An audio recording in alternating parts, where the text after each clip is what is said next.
बोललोय, अध्यक्ष सचिवाला बोललोय, तहसीलदारांशी बोललोय. ते म्हणलेत आम्हाला एक वेळ द्या.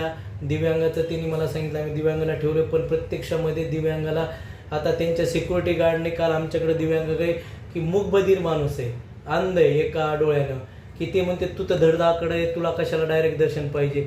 आपण जर बघितलं मूकबधीर माणसाला ऐकायला येत नाही, एखाद्या धक्का बसला पडला, अंध माणूस आहे त्याच्याबरोबर धक्का लागला, अशा अनेक दररोज तक्रारी आल्या, म्हणूनच आम्ही हा विषय घेतला आहे. खरं म्हणजे आता हा पवित्र श्रावण मास सुरू होतोय.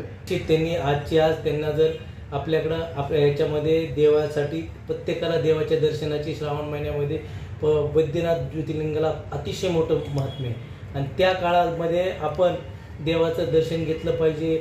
ज्येष्ठ नागरिक आहेत, बऱ्याच आईवडिलांना आपल्या परिचय लोक असतात की आईवडील आरोग्याची देवता आहे, तिथं घेऊन आपल्या एकदा श्रावण महिन्यात आईवडिलाचं दर्शन करायला पाहिजे.